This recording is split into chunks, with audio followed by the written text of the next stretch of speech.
Good day, Crime Talk aficionados. We have a great show for you today. First, the seating assignment has been set in Idaho. Should Karenread testify? The former Kentucky sheriff, Mickey Stein, says there's prosecutorial misconduct, so you got to dismiss my case. Prosecutors turn over Luigi Mangione's plan of attack in his own words. It's a miracle. Lori Vallow walks again, and her trial has commenced in Arizona. The mother of 3 dead little girls, well, she blames the police. Is Donna Adelson paying witnesses for their testimony? We have This Day in Legal History, our quote of the day, and our dumb criminal of the day. Let's talk about it. All right, lawyer.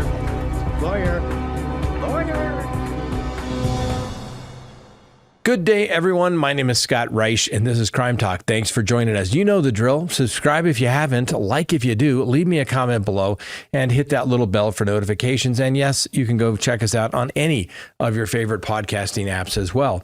Now, before we get started, let me remind you to go to crimetalksearch.com. When you sign up for that background subscription service, you'll be able to do as many background searches on anyone here in the United States that your heart desires. And literally, you sign in, you pay, and guess what? Background search is conducted while you wait, and it will be emailed to you. The results literally emailed to you. And guess what? You can even get updates if new information comes about. Now, what is going to be in that report? You're going to get all types of information, where this person lives, their phone numbers that are associated with them, emails associated with them, social media presence. You're going to get information about their financial status. Do they own property? Are they bankrupt? Do they have judgments and liens against them? Do they have a criminal history? And yes, do they have to register on one of those lists for people that maybe don't play well around children?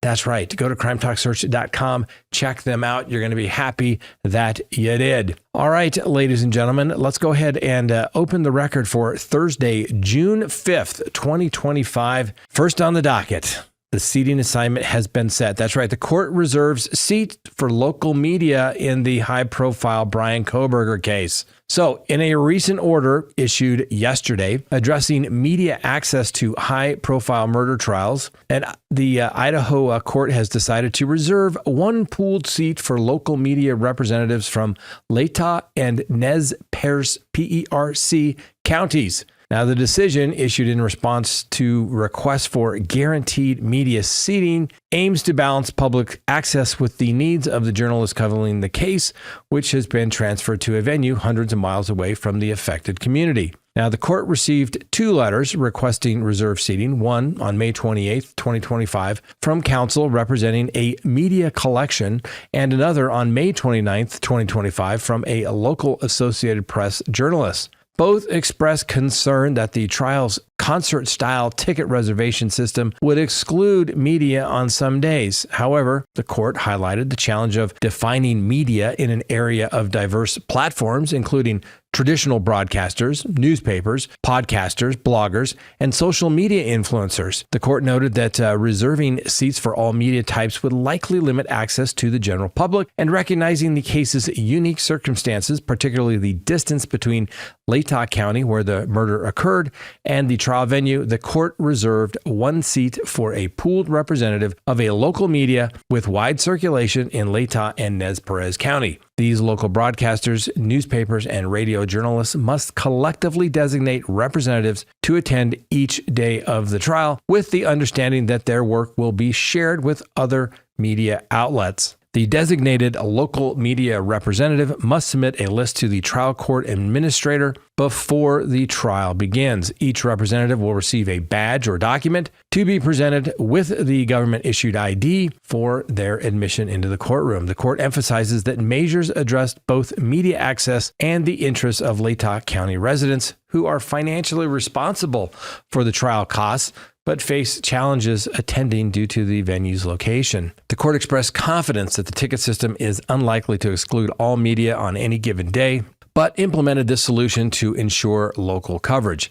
Further details on the trial's media arrangements are expected as the trial approaches. Told you yesterday, yes, everybody was all upset. The traditional media wanted their reserved seats. I think the judge did a fine job saying, you know what, it's a new world, and just because you're old traditional media doesn't mean you should get a particular preference. Most of the traditional media doesn't know the difference between an arraignment and a preliminary hearing anyway. So I'm not sure why they should get preferential treatment. But I do understand the fact that the community that it should be or is footing the bill for the Kohberger trial, they should get first dibs on that one seat. So that makes complete sense.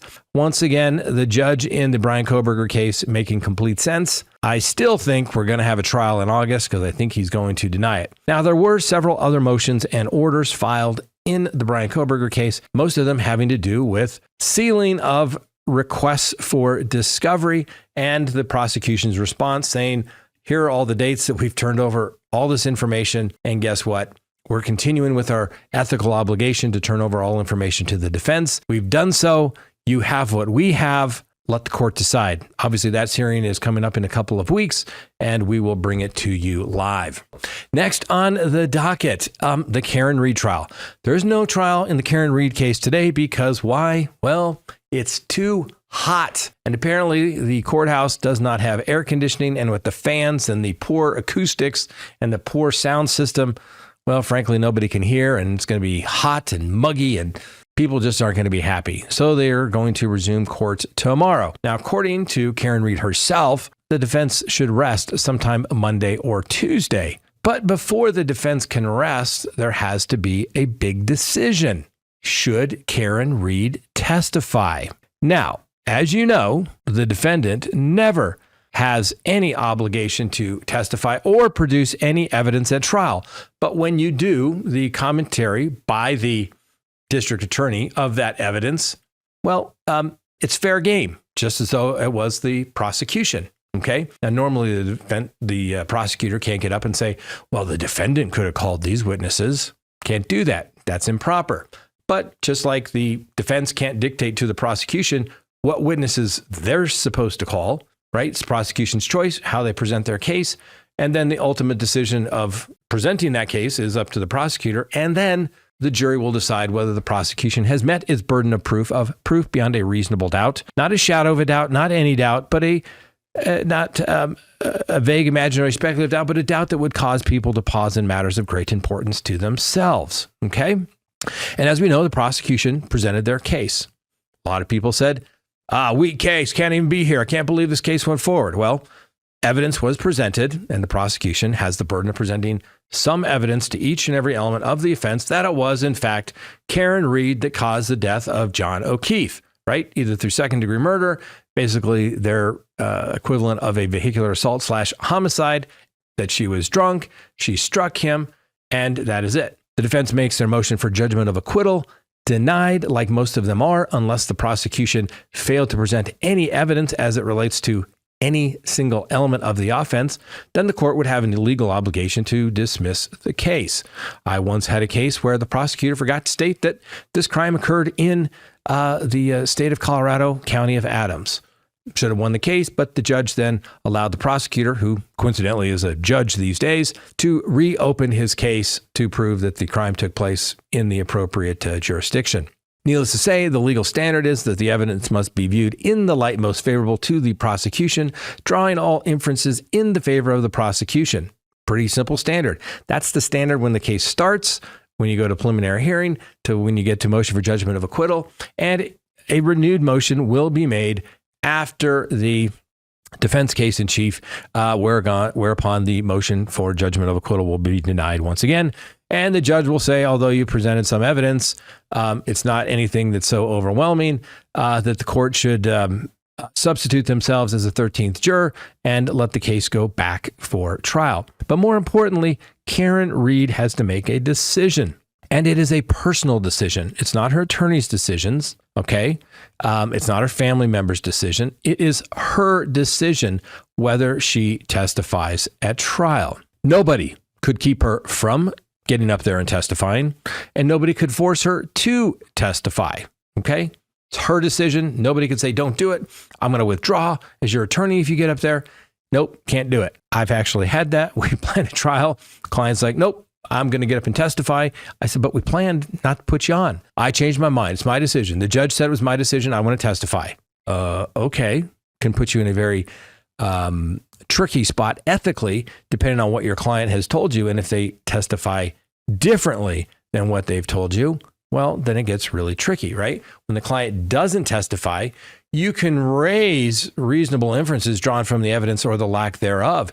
Heck, you can even go hire expert witnesses to come forth with a reasonable, scenario to raise as a possible defense, right? That's all swell and good. But when the defendant wants to get up and testify, an attorney has a legal obligation not to put up perjured testimony. And if the client says, yes, this is a violation of my ethical duties, i.e., client's now saying up there he didn't do it or she didn't do it, attorney's going to say, hey, can we take a break? And everybody in the courtroom is going to know what that means. Then you go back up. It's like, would you like to change your previous answer? Or is that your final answer? And if they say that's your final answer, guess what? Attorney says, Your Honor, I need to move to withdraw. That's the way it's supposed to happen in those particular circumstances. But then it gets obviously a little more tricky when the client says, yeah, I told you, I didn't do it, but now I think it's really self-defense. And I lied to you the whole time. Well, what's the truth? All kinds of ethical issues that can come up in those types of situations. But Karenread has to decide on her own what she wants to do. She should probably listen to her attorney's advice, but ultimately it's her decision. Now, when she is up there, she will be cross-examined just like any other witness in the case, and her credibility is at issue.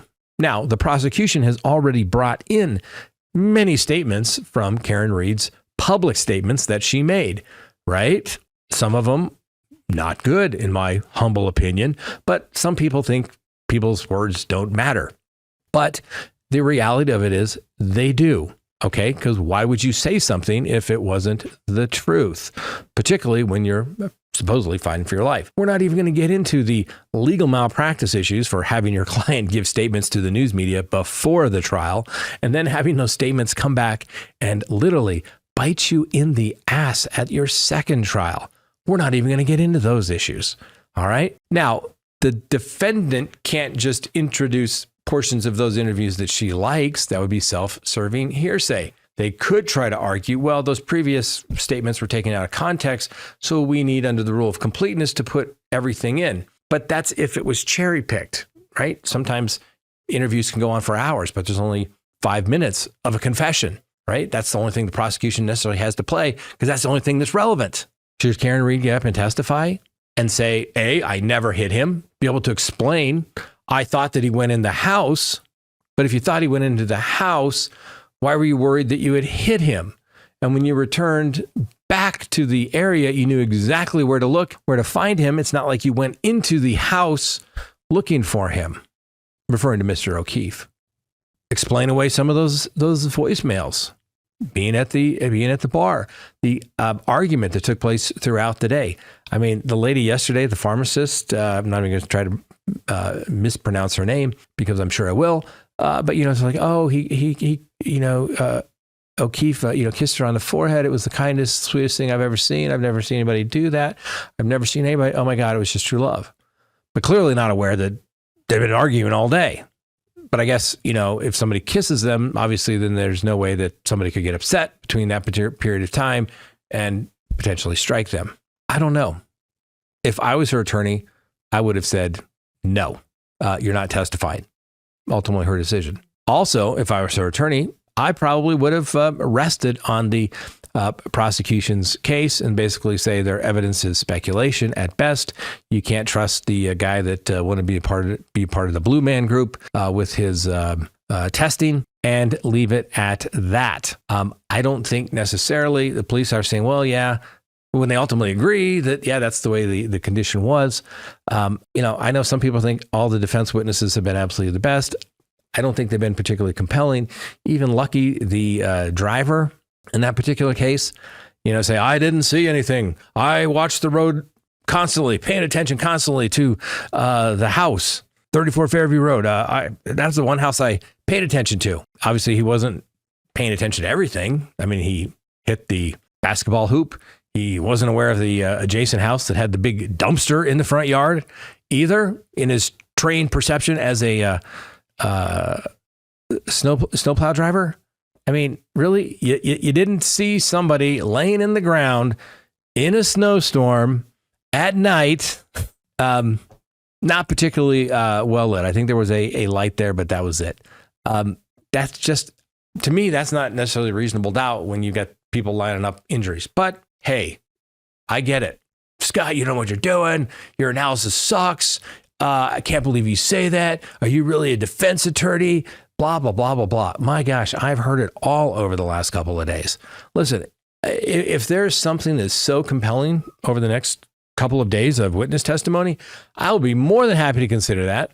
But as of this point, I just haven't seen a whole lot. Now, as I told you before, I would have said in the first trial, Karenread was not guilty because the prosecution sucked. Well, guess what? Whether you like Mr. Brennan or not, he is a very skilled trial attorney, and he is getting in everything that he wants. Even with the pharmacist yesterday, the last couple of questions, just want to make sure a couple of things. Who was driving Karenread's SUV when she left? Oh, it was Karenread. Oh, okay. Those little nuances, things like that. That's what really matters. Okay. We'll see. We'll see. So for all the people that think Karenread can do no wrong, I know. You're not going to listen to me. You're so disappointed. For those who think that Karenread is obviously guilty, I get it. Let's wait and see. We never know what a jury will do. And frankly, all of our opinions, frankly, doesn't matter. The only people that their opinions actually matter in this particular case are those 12 jurors that are ultimately going to make the decision as to what happened. And whatever happens, we'll respect the jury verdict because that's the way our legal system works. And then obviously if she loses, there will be an appeal. We'll see where that goes from there. All right. Next on the docket, former Kentucky sheriff alleges prosecutorial misconduct in his bid to dismiss his murder indictment. In a bold legal move, former Letcher County Sheriff Sean Mickey Steins has filed a motion to dismiss his indictment for the September 2024 murder of District Judge Kevin Mullins, citing alleged prosecutorial misconduct. The pleading submitted Wednesday seeks to have the case thrown out with prejudice, which means they can't come in a future prosecution, in a case that's obviously gripped the small Kentucky community.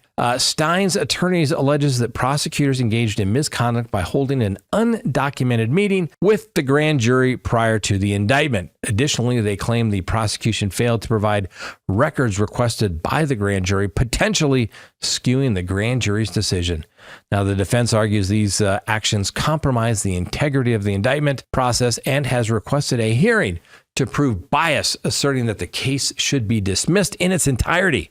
Now, these allegations come despite prosecutors presenting evidence showing Steins shooting Judge Mullins in his court chambers. The footage, which can only be described as somewhat shocking, depicts Steins firing 8 shots into the judge, who was cowering behind his desk. Now, the killing occurred in Whitesburg, Kentucky, where Steins and Mullins, longtime friends and prominent local figures, were well known. And hours before the incident, the two shared lunch at the Streetside Grill and Bar, ordering their usual $13.99 wings and salad special. Police reported that Steins attempted to call his daughter using both his and Mullins' phones moments before the shooting, fueling speculation that he may have found his daughter's number in Mullins' phone. While police have not confirmed a motive, the defense has linked the shooting to Steins' recent deposition testimony in a scandal involving a former deputy sheriff by the name of Ben Fields. Now, Fields was accused of sexually assaulting inmates in the judge's chambers in exchange for leniency,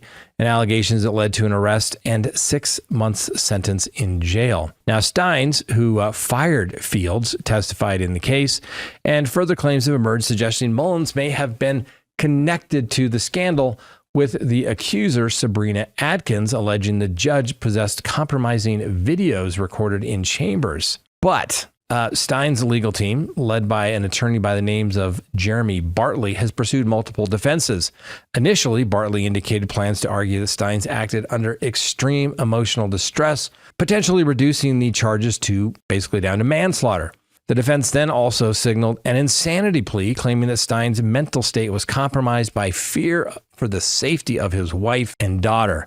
Now, during his arrest, Steins reportedly exclaimed, "They're trying to kidnap my wife and kid," a sentiment Bartley attributes perceived threats stemming from the deposition. Now, Bartley previously suggested the existence of additional evidence supporting Steins' lack of criminal responsibility, but provided no real detail. Now, until the recent filing alleging prosecutorial misconduct. The defense now is hanging their hat on the prosecution's alleged procedural violations, which they argue undermine the case's validity. Obviously, the motion to dismiss is a high-stakes attempt to halt the case before trial, though it remains unclear when the court will address the request or when the trial might begin. Investigators continue to probe the motive, and the case remains a focal point of public and legal scrutiny, with the community mourning the loss of a respected judge and grappling with the fall of its once trusted sheriff. Now let's get real, ladies and gentlemen, because that's what we like to do. Let's get real here. Good lawyering by the part of the defense,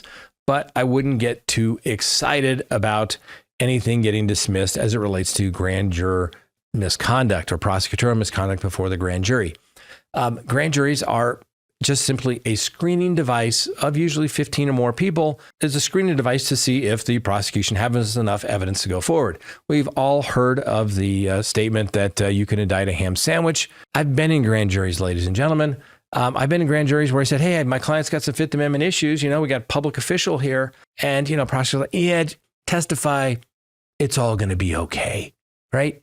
Because the grand jury only indicts or doesn't indict if the prosecutor wants them to or does not want them to. It's kind of it's a loose screening device, okay? And rarely does a grand jury not indict because guess what? Same standard, probable cause, right? That's why when you get an indictment, you don't get a preliminary hearing because you've already had that screening device, i.e. the grand jury, taking a look into the case. So don't get too excited. A lot can take place in those kind of proceedings, and the courts that will review them will say it means nothing. Poo-poo. Minor lapses in recording or having a conversation about something doesn't invalidate anything. But you know who may also want to make this argument? Luigi Mangione, right? Because guess what? More information, and it's not good. All right. So newly released court documents reveal some details from Luigi Mangione's personal diary, exposing an alleged meticulously planned assassination of the United Healthcare CEO, Brian Thompson, who was executed in Manhattan in December of 2024. Now, Mangione's handwritten entries disclosed in a filing just yesterday provide a window into his motives and preparations for the murder, as well as reflection on the tactics of the Unabomber Ted Kaczynski. Prosecutors presented the contents of a red notebook diary recovered from Mangione upon his arrest at a McDonald's in Altoona, Pennsylvania, following a 5-day manhunt. The diary outlines his calculated scheme, including the entry date, August 15th, 2024, where Mangione expresses confidence in his plan, stating, quote, "I finally feel confident about what I will do.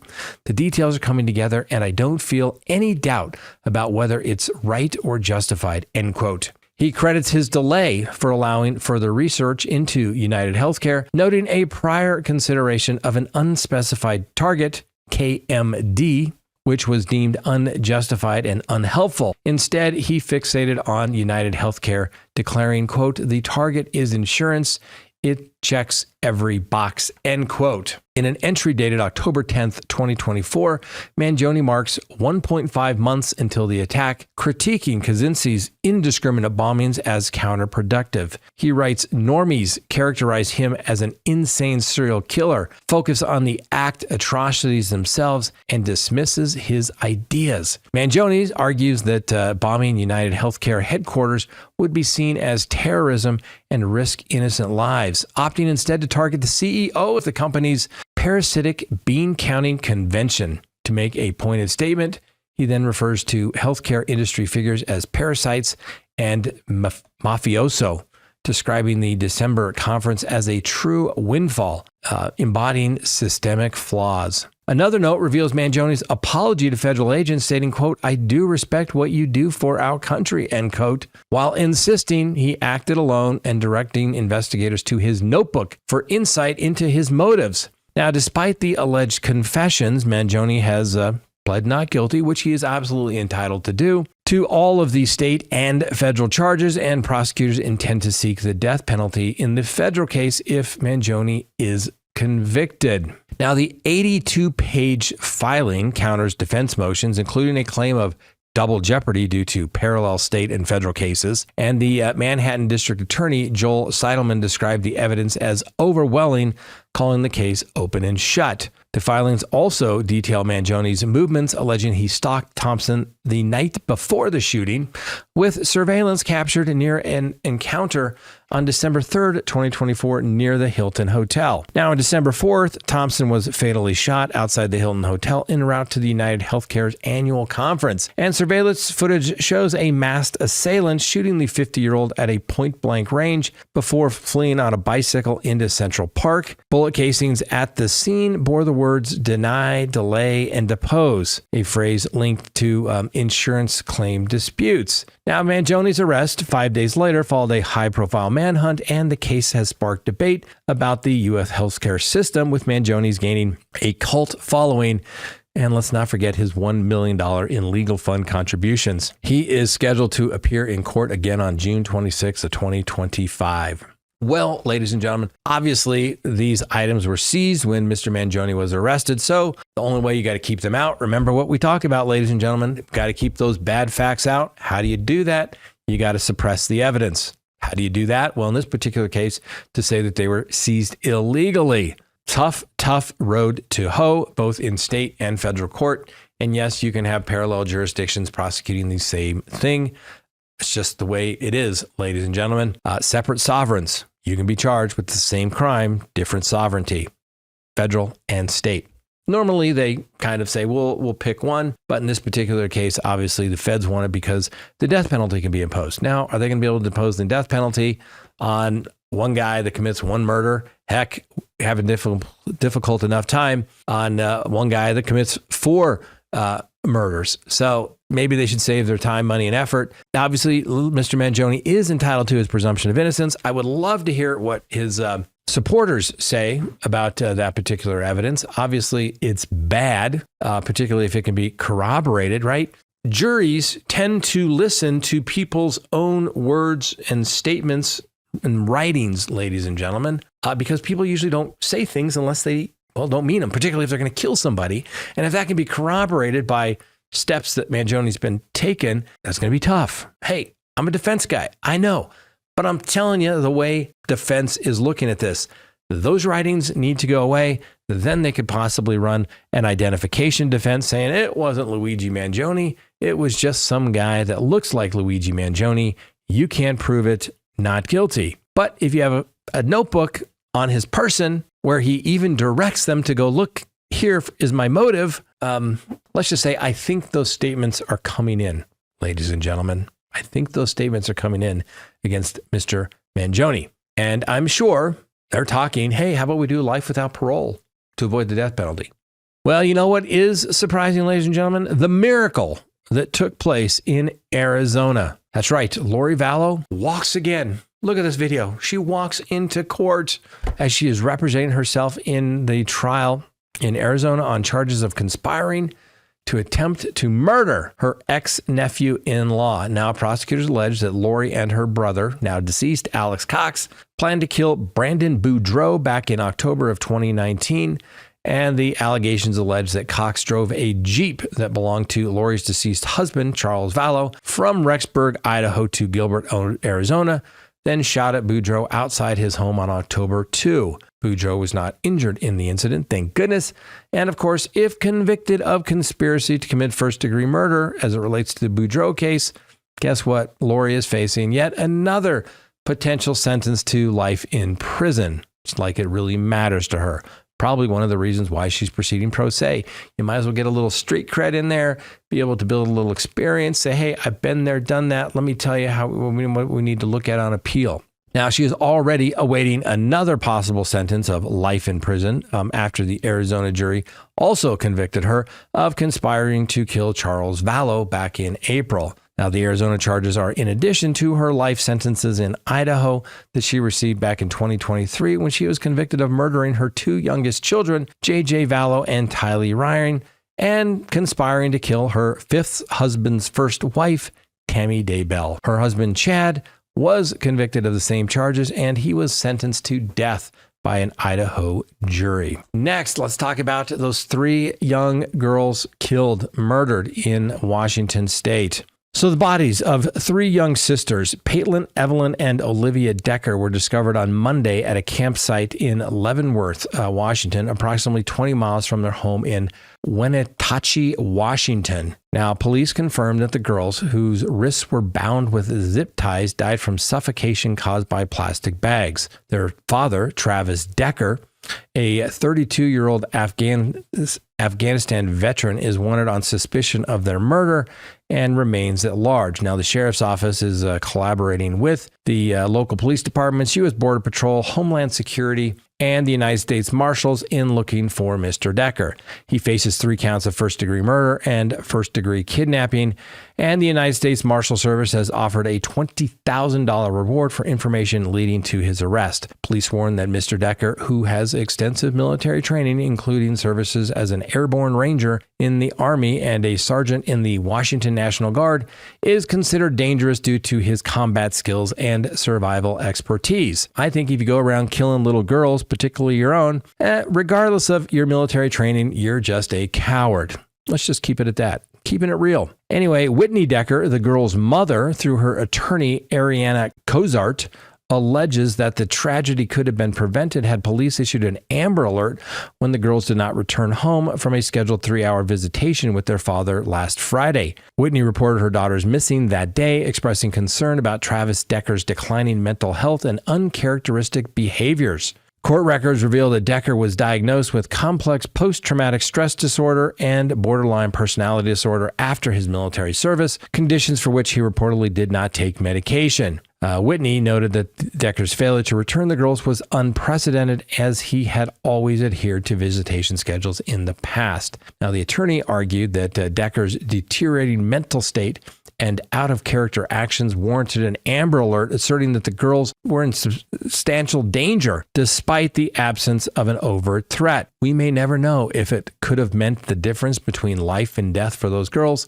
but it couldn't have made a huge difference. The attorney also stated that Whitney believes that Decker experienced a mental health crisis, stating through her attorney that something broke inside of him and he would not have done what he did if he was himself. Setting up the NGRI defense, I guess. Anyway, court records also say that Whitney and Travis Decker's September divorce proceedings highlighted ongoing concerns about his stability. Whitney reported that Decker struggled to maintain consistent housing, sometimes having the girls sleep in inappropriate settings, such as an armory during his National Guard service or in a tent. She also documented instances of erratic behavior, including outbursts and neglecting the girls during visits. And despite these issues, Whitney emphasized that she did not believe Decker was dangerous and supported his relationship with his daughters, noting their positive bond. Well, the police found the girls' bodies approximately 75 to 100 yards from Decker's truck at the Rock Island campground, where the evidence of recent activity included a tent and cooler was present, and the truck contained bloody handprints, blankets, food, car seats, and a wallet. Decker was last seen in a light-colored t-shirt and dark shorts and was captured on a Ring doorbell footage in the days before the visitation. He has not been seen since Friday and is believed to have fled into the woods. Tragedy, ladies and gentlemen. The last guy that we know that killed, well, we got the guy in Ohio, right, that shot down and killed all his kids.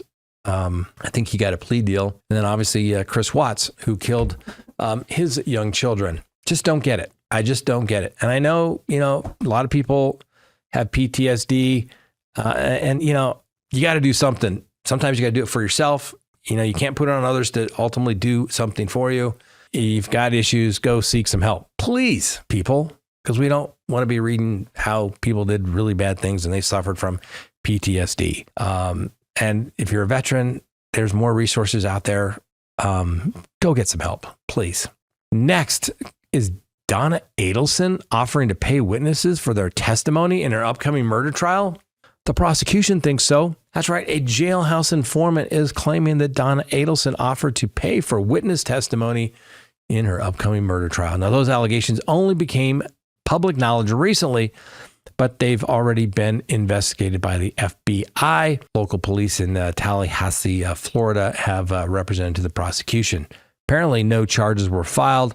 And according to documents, Adelson's defense filed a motion on May 27th, once again asking the judge to recuse himself from the case, this time on the grounds that the improper communications took place between the judge and prosecutors. In April, the appellate court denied Adelson's 2 previous attempts to disqualify Judge Everett, and they had alleged improper ex parte communication when he reviewed warrant applications for a wiretap of Harvey Adelson's cell phone and phone records. Donna faces charges of first-degree murder and other charges related to the shooting death of her ex-son-in-law, Dan Markle.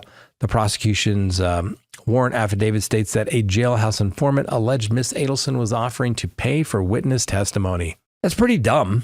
I mean, what are they going to testify to? You think they're not going to be able to track somebody down and say, oh, you were in custody at that time? Or you did this, you did that? They were going to check it out. Terrible plan, Miss Adelson, if that's actually what happened. No charges filed, so just a mere allegation. Anyway, the defense is arguing that the jailhouse snitch has a lengthy criminal record, including numerous felony convictions and crimes involving dishonesty. The prosecution affidavit also cites overlapping communication records between Harvey's cell phone belonging to 2 members of Donna Adelson's defense team and meetings held between Donna and her attorney at the Leon County Detention Facility. In other words, Donna allegedly called Harvey using her lawyer's cell phone to avoid being recorded so they could make arrangements to tamper with witnesses. Ooh, bad, bad, bad. Attorneys, don't make 3-way calls like that. Just going to get you in trouble. Anyway, Donna's attorney vehemently denied any suggestion that they utilized the privileged visits to coordinate illegal acts, and they wrote that the mere suggestion proposed by the application concerning Miss Adelson and her communications are not only reckless but deeply offensive and undermine the integrity of the proceedings in its entirety. The defense used 3 latest allegations against Donna to fuel their argument that the ongoing issues with Judge Everett could not only impact Donna's right to a fair trial, but they also set a dangerous precedent by raising ethical considerations. Assistant Attorney General Georgia Kappelman denies the defense allegations, and in May, Judge Everett ruled that the defense team could depose Donna and Harvey's estranged son, Robert Adelson, FBI agent Pat Sanford, and Tallahassee Police Department Sergeant Chris Corbett. All 3 witnesses have previously sat for depositions, and the judge made it clear that they are only to be questioned about the latest investigation. Now, as you may recall, the deceased, Mr. Markle, was an FSU law professor who was gunned down in his garage in what was eventually revealed to have been a murder-for-hire plot. Donna reportedly wanted Markle dead because he was in the middle of a bitter custody battle with the ex-wife, Donna's daughter, Wendy Adelson. Now, Donna's son, Charlie Adelson, was convicted of hiring 2 hitmen to carry out the killing, and Charlie is currently serving a life sentence without the possibility of parole as well as one of the hitmen. The other hitman took a plea deal. An ex-girlfriend of Charlie's who served as a liaison between the Adelson and the hitman is also serving life without parole. Donna was arrested 1 week after Charlie's November 2023 conviction. Remember, she was trying to flee to Vietnam. Anyway, jury selection is scheduled to begin on August 19th, right about the same time Kohberger is. Going to be busy in August. Next on the docket, this day in legal history. On June 5th, 1873, the federal government was pursuing bank fraud cases tied to the Panic of 1873, leading to convictions and reforms in financial crimes, including banking regulations. Yes, even back in the 1800s, there were still fraudsters trying to make money on basically Wall Street. On June 5th, 1919, federal agents were investigating anarchist mail bombing during the first Red Scare, leading to arrest and shaping sedition laws under the Espionage Act. That's right, the anarchists, bad dudes. I think they have that today. Don't they call it Antifa? The more things change, the more they stay the same, ladies and gentlemen. On June 5th, 1950, the United States Supreme Court ruled in Sweat v. Painter that the University of Texas Law School must admit an African-American student, challenging segregation in education and obviously paving the way for Brown v. Board of Education. And on June 5th, 1968, Senator Robert F. Kennedy was shot and mortally wounded in Los Angeles after winning the California Democratic primary. His assassination by Sirhan led to convictions and debates over political violence and gun laws.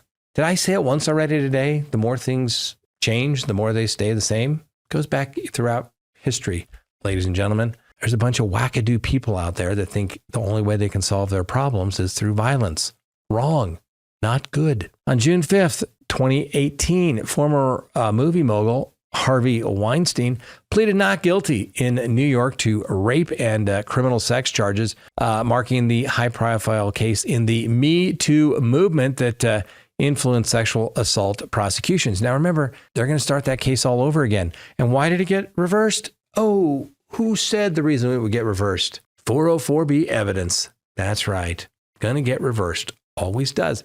Prosecutors relying on 404B evidence, ladies and gentlemen, means they got a weak case. Always remember that. Never forget it. And judges always allow it in, but judges are finally starting to come around, because you can't bring in propensity evidence to say, oh, look, they did something bad on this particular date. They must have done something bad on this particular date. You have a right to be tried, no matter how heinous the crime is, on these allegations and these allegations alone, and they should stand alone. And if you can't do that, then don't bring the case, Mr. Prosecutor.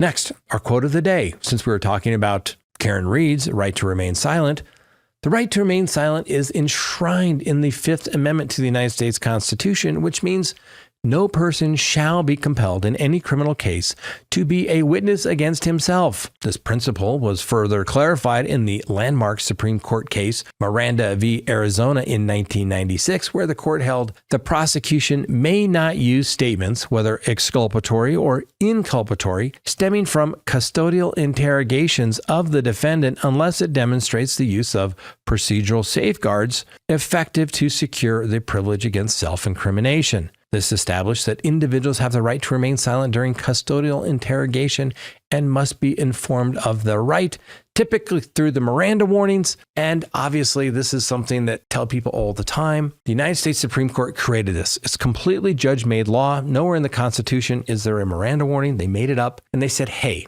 defendant, suspect, we're warning you here. All right? We're warning you, you're in custody and they're going to interrogate you. You sure you don't want a lawyer and you have an absolute right to remain silent? Are you sure you don't want to exercise those rights? The court is giving you a hint, hint, wink, wink, nudge, nudge, say no more kind of guard, and people waive their rights all the time. Well, I didn't want to look guilty. Well, it's better to look guilty than to be found guilty now, isn't it? Yes, it is. Well, that's such an interesting topic. I love it. How about another quote? Another legal quote regarding the right to remain silent comes from the United States Supreme Court case Griffin v. California, 1965, where the court stated the Fifth Amendment, in its direct application to the federal government and in its bearing on the state by reason of the 14th Amendment, forbids either comment by the prosecution on the accused's silence or instructions by the court that such silence is evidence of guilt. This reinforces that an individual's choice to remain silent cannot be used as evidence of guilt in a criminal proceeding. And the defense can and always will receive, if they ask for it, an instruction that says you cannot consider the defendant's silence in any way, and you certainly cannot consider it as guilt because they choose to remain silent. Next on the docket, our dumb criminal of the day.